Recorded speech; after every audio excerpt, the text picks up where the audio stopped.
में जय श्री सीताराम। मित्रों, एक छंद हमें बड़ा सुंदर लगता है। ये कवि लाल गोपाल जी का है। हमने सुना था तो हमें बड़ा आनंद आया। इसमें शुद्ध हिंदी में है और शुद्ध हिंदी की जब कोई कविता या हम पढ़ते हैं तो बड़ा आनंद आता है। एक बार आप सुनिए। अरे हेरत हेरत हारि थक्यो प्रभु, हेरत हेरत हारि थक्यो, रस खान बतायो न लोग लोगायन। देख्यो दर्प्यो जब कुंज कुटीर में बैठो, पलोटत राधिका पायन। जिनके पद चापत नंद लाला, जिनके पद चापत नंद लाला, वो तो वेद प्रसिद्ध पुराणन में। सो 33 कोटि की कौन कहे, यहाँ ब्रह्म पर्यो लपटायन में। सो 33 कोटि की कौन कहे, यहाँ ब्रह्म पर्यो लपटायन में। कवि लाल गोपाल के जीवन मूल, सती शशिकांत के कोटि प्रवाहन में। रह रहे मन तो सुकरूं बिनती, प्रसभानु किशोरी के पायन में। क्षण भंगुर जीवन की कलिका, क्षण भंगुर जीवन की कलिका, कल प्रात भय पे खिली न खिली। मलयाचल की सुति शीतल मंद, सुगंध समीर चली न चली। क्षण भंगुर जीवन की कलिका। आप लोग ये जो लाइनें हैं इनका भाव बड़े ध्यान से समझना।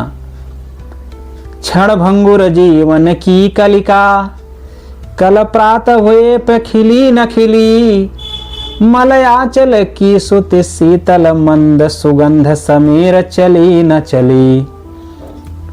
कलिकाल कुठार लिए फिरता, कलिकाल कुठार लिए फिरता। तन नम्र से चोट झिली न झिली। भजले हरिवंश यरी रसना, जाने अंत समय पे हिली न हिली। भजले हरिवंश यरी रसना, जाने अंत समय पे हिली न हिली। ये 4 लाइनें को अर्थ जो है वो समझने योग्य है।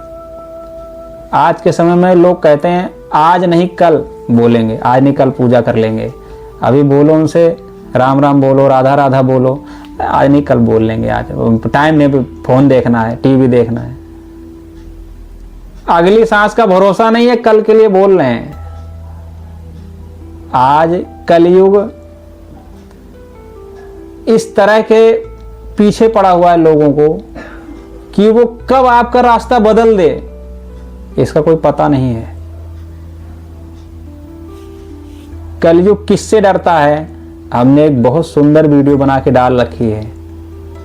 आप लोग चैनल हमारा सब्सक्राइब ना किए हो तो पहले आप हमारा चैनल सब्सक्राइब करें और इस सुंदर पंक्तियों को शेयर जरूर करना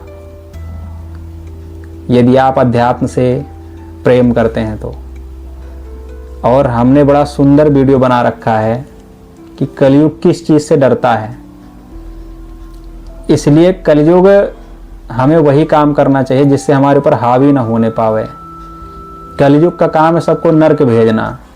वो जैसे मौका पाता है ना, आपको तुरंत अपने रास्ते से भटका के और नरक के रास्ते की तरफ आपको मोड़ देता है। अब आप उधर पहले बड़ा सुंदर सुंदर दिखता है कि बड़ा आनंद है इसमें, लेकिन वो रास्ता जाता है कहाँ, सीधे नरक की जगह पे। फिर आगे फिर जीवन नरक ही नरक है। आपने देखा होगा कलयुग जिसके ऊपर हावी होता है ना, उसको फिर रास्ता बदलने का मौका नहीं देता है। कलयुग 3 जगह रहता है। मदिरापान, जहाँ मदिरा बिकती है, वैश्या खाने पे और अधर्म की कमाई पे। आप देखेंगे इस चीज़ को, जो आदमी इन चीज़ों में लिप्त है ना, आप उसे अच्छी बात बताएंगे आपको नाराज हो जाएगा आपके ऊपर, क्योंकि वो के ऊपर कलयुग चढ़ के बैठा हुआ है उसके ऊपर। वो जैसे आप कुछ अच्छी बात बोलेंगे ना, वो उसको तुरंत बोलता है इसका रिएक्शन मारो, और वो तुम्हें बोलेगा हटो यार पता नहीं क्या बोल रहे हो, इस तरह से कोई ढंग की बात बोलो, वो भाव भजन ज़्यादा हमको नहीं, वो करने ही नहीं देता है। कई बार हम देखते हैं जो नशेड़ी लोग हैं, दारू पीने वाले हैं, शराब पीने वाले हैं, या वैश्यागमन वाले लोग हैं, या अधर्म की जो 2 नंबर की कमाई वाले लोग हैं, वो उनके घर में हमेशा अशांति रहती है। अब वो क्या कहते हैं, शाम को आके शराब पी के सो गए, उनको लगता है हमने शराब पी ली, मस्त हैं अब। कई बार उनके घर वाले उनको समझाने का प्रयास करते हैं कि भाई इस चीज़ को छोड़ दो, वो चाह के भी नहीं छोड़ पाते हैं, क्योंकि कलयुग अपने कस्टमर को थोड़ी कम करना चाहता है। भाई कलयुग का काम है जितने लोग उससे जुड़े। आप देखते होंगे जो शराबी आदमी होता है वो अगले वाले को बड़े प्रेम से पिलाता है, आओ यार आज पार्टी है यार, हमारी तरफ से पियो। नहीं, वो नहीं बोल रहा है, वो कलयुग उससे बोलवा रहा है ताकि अपने कस्टमर जोड़ो, अपने ग्राहकों को जोड़ो।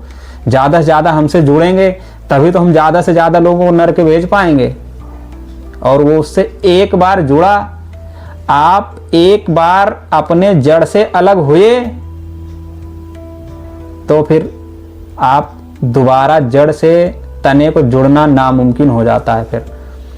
इसलिए एक आदमी अगर आप देखें कि वो कितना ही बढ़िया, अगर 1-2 बार उसने शराब की लत लगी तो आप ये देखते होंगे चाहे उसका घर बिक जाए, चाहे खेत बिक जाए, चाहे उसकी पत्नी के सारे गहने बिक जाएं, हम बार बार उसको देखते हैं कि जगह जगह उसका एक्सीडेंट हो जाता है, गिर जाता है, रात भर ठंड के महीने में नालियों में पड़ा रहता है, सुबह उठता है कान पकड़ के उठता बैठता है कि हम नहीं पिएंगे, लेकिन जैसे शाम होते फिर चला जाता है पीने। उसकी गलती नहीं है, कलयुग उसको एक बार चपेट में आया, फिर कलयुग उसके ऊपर से हटने का नाम नहीं लेता। जिंदगी में सब कुछ बिक जाएगा लेकिन वो इस चीज़ को नहीं छोड़ेगा, क्योंकि वो कलयुग का कस्टमर बन चुका है। अब वो कलयुग उसके ऊपर हावी हो गया, वो उसको अच्छा काम करने ही नहीं देगा। इसलिए कलयुग सिर्फ कुछ जगह ऐसी है जहां नहीं आ सकता, जहां राम भजन होता है, श्री रामचरितमानस होती है, जहां हनुमान जी का नाम होता है, वहां उस घर को कलयुग छोड़ देता है। इसलिए हमें अपने घर में श्री रामचरितमानस का पाठ या फिर जैसे कथाएं करते रहना चाहिए। इससे आप देखेंगे, आप पहचान कर सकते हैं इन चीज़ों की कि कलयुग हमारे घर में किसके ऊपर हावी है। कुछ ऐसे होंगे जो इस चीज़ का विरोध करेंगे, या उस चीज़ को कई बार आप प्लान बनाएंगे कि हमें इस चीज़ को करना है, राम राम जप करना है या राम राम बोलना है या हम चौपाई कोई गानी है, तो कुछ ऐसे होते हैं जिनको ये चीज़ें बुरी लगेंगी कि चुप रहा, पता नहीं क्या बोल रहे, चुप रहो, शांत रहो। आप समझ जाइए कि इसके ऊपर कलयुग हावी है। ऐसा नहीं है कि आप उस चीज़ को बंद कर देंगे, आप 1 दिन 2 दिन 4 दिन करोगे। कई बार ऐसा होता है कि जैसे कोई आदमी है तो मान लो 1 दिन करेगा, 2 दिन करेगा, कलयुग सोचेगा, पहले तो यही सोचता है कि 1 आध दिन कहीं गलती से राम नाम निकल आया होगा, भागने की जरूरत नहीं है, रुको इस घर में। फिर आप दूसरे दिन करेंगे तो थोड़ा घबराएगा, तीसरे दिन घर छोड़ के भाग जाएगा कि यार यहाँ तो राम नाम का वास हो गया, अब यहाँ इस घर को छोड़ना पड़ेगा। और जैसे ही घर छोड़ता है ना कलयुग, उस घर में फिर सुख शांति अपने आप आने लगती है। इसलिए इसमें बताया गया है, कलिकाल कुठार लिए फिरता, तन नम्र से चोट झिली न झिली, भजले हरिवंश यरी रसना, जाने अंत समय पे हिली न हिली। आखिरी समय में मुंह से राम नाम निकले कि पता नहीं कैसे। अब कई बार देखो आदमी एक्सीडेंट हो जाता है, 2 मिनट में गया, अब उसकी जीभ, सांसें खत्म, जीभ वैसे कि वैसे जहां थी वहीं रुक गई। फिर राम नाम के लिए हिली नहीं हिली। इसलिए उससे पहले ही राम राम बोलते रहो ना, करना ही क्या है। अंत समय पता नहीं बोल पाओ नहीं बोल पाओ, एक बार राम कहने पर कितना बड़ा फल मिलता है, इसका हमने वीडियो बड़ा सुंदर बना के डाल रखा है, आप सभी हमारे YouTube चैनल पे देख सकते हैं। यदि आप सब्सक्राइब ना किए हो तो कर लेना, और बड़ी सुंदर सुंदर वीडियो है, आप लोग इसको देखना, क्योंकि ज़िंदगी पर हमेशा कॉमेडी देखने से एक दिन हमारी ज़िंदगी भी कॉमेडी बनकर रह जाएगी। इसलिए कॉमेडी अपनी जगह है, अध्यात्म अपनी जगह है। हमारा चैनल अध्यात्म से जुड़ा हुआ है, इसलिए आप भी देखें और जितना शेयर हो सके सबको शेयर भी करें, सबको अध्यात्म से जोड़ें। आप जितने लोगों को जोड़ेंगे उसमें आपको भी पुण्य मिलेगा। कलिकाल कुठार लिए फिरता, तन नम्र से चोट झिली न झिली। भजले हरिवंश यरी रसना, जाने अंत समय पे हिली न हिली। ब्रज धूली हो प्राणों से प्यारी लगे, ब्रजमंडल माही बसाए रहो। रसिकों के सुसंग में मस्त रहूं, जग जाल से मोई छुड़ाए रहो। नित बाकी ये झांकी निहारा करूं, नित बाकी ये झांकी निहारा करूं। छब छाक से मोह छकाए रहो। श्री राधा वल्लभ यही विनती, मोरे नैनों से नैना मिलाए रहो। श्री राधा वल्लभ यही विनती, मेरे नैनों से नैना मिलाए रहो। ये संत जी का विनती है श्री राधा रानी, श्री राधा वल्लभ जी से कि आप हमें हमेशा, हम आपको प्रेम करें और आप हमें प्रेम करते रहो। हमें अपनी कृपा दृष्टि से देखते रहना। प्रभु प्रेम सरोवर छाड़ी के तू, और भटक्यो क्यों चित्त की चाहन में। जहाँ गेंदा गुलाब अनेक खिले, क्यों बैठो करील की छाहन में। प्रेमी कहे प्रेम को पंथ यही, रहबो कर सीधो सुभावन में। मन तो ही मिले विश्राम वहीं, ब्रस भानु किशोरी के पायन में। मन तो ही मिले विश्राम वहीं, ब्रस भानु किशोरी के पायन में। एक सखी घर सौ निखसी, मनु चंद्र ही करन चली उपमासी। को कहे यह काऊ की नागर, को कहे यह काऊ की दासी। मार्ग बीच मिले हैं नद नंदन, दे दई कूक मचाई के हासी। घूंघट के पट खोल दियो, तब दोजक हो गई पूर्ण मासी। दीन दयाल सुने जब से तब, दीन दयाल सुने जब से तब। मन में कहूँ ऐसी बसी है, तेरो कहाई के जाऊं कहाँ श्याम, तेरे ही नाम की चोट फंसी है। तेरो कहाई के जाऊं कहाँ, अब तेरे ही नाम की फेंट कसी है। तेरो ही आज से एक मनु, अब तेरो ही आसर एक मनु। और नई प्रभु सो को दूजो जसी है। अरे एहो मुरारी पुकार कहूँ, अब मेरी हंसी ना तेरी हंसी है। यदि आपको कोई मजाक उड़ा रहा हो ना, तो आप भगवान को सौंप दो, बशर्ते आप पहले किसी का मजाक ना उड़ाए हों। यदि आप भगवान का नाम ले रहे हो या अच्छे काम करो, उसके बावजूद यदि आपको कोई मजाक उड़ा रहा हो ना, तो आप भगवान को सौंप दो। कह दे हमारा नहीं, आपका मजाक उड़ा रहा है। फिर भगवान उसे अपने आप देख लेते हैं। और जब भगवान देखते हैं ना, तो बढ़िया तरीके देखते हैं फिर। इसलिए पलटवार करने की आवश्यकता नहीं है। यदि आप किसी को अच्छी बात समझा रहे हो, बता रहे हो, उसके बावजूद वो आपको मजाक उड़ा रहा हो, तो आप भगवान को सौंप दो। दो हमारा नहीं, आपका मजाक उड़ा रहा है। वही बोला है इसमें कवि जी ने। अरे हो मुरारी पुकार कहूँ, अब मेरी हंसी ना तेरी हंसी है।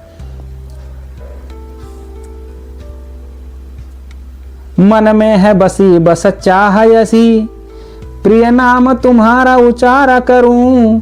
बिठला के तुम्हें मन मंदिर में, बस तेरा ही रूप निहारा करूं। भर के दृग पात्र में प्रेम का जल, पद पंकज नाथ पखारा करूं।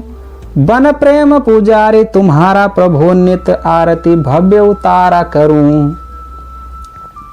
लाल के लाल ही लोचन, लाल ही के मुख लाल ही नीरा। लाल बनी कतिका छवि लाल की, लाल के शीश के लाल ही चीरा। लाल हिल बाग बने अति सुंदर, लाल खड़े हैं यमुना जी के तीरा। गोविंद के मुख शोभा बखानत, लाल के कंठ विराजत हीरा। जय मंजुल मंजुन कुंजन की, रस पुंज विचित्र समाज की जय जय। यमुना तट की बंसी बट की, गिरिजेश्वर की गिरिराज की जय जय। ब्रिज गोपिन गोप कुमारन की, विपिनेश्वर के सुख साज की जय जय। ब्रिज के सब संतन भक्तन के, ब्रज मंडल के ब्रज राज की जय जय। हे ललिते वृष भानुसुते, मैंने कौन से कियो अपराध तिहारो। कौन सो संकट मोर गरीब को, जो तुम सो नहीं जात है टारो। कौन सो संकट मोर गरीब को, जो तुम सो नहीं जात है टारो। बेग दियो मैंने कुंज कुटीर, ब्रज को बस मोर यमुना जी किनारो। आपन जान दया के निधान, भई सो भई अब बेगी संहारो। बस इतना ही है, हमें जितना स्मरण हो सका उतना हमने आपको सुनाया। यदि आनंद आए तो इसे शेयर जरूर करना। श्री राधा कृष्ण।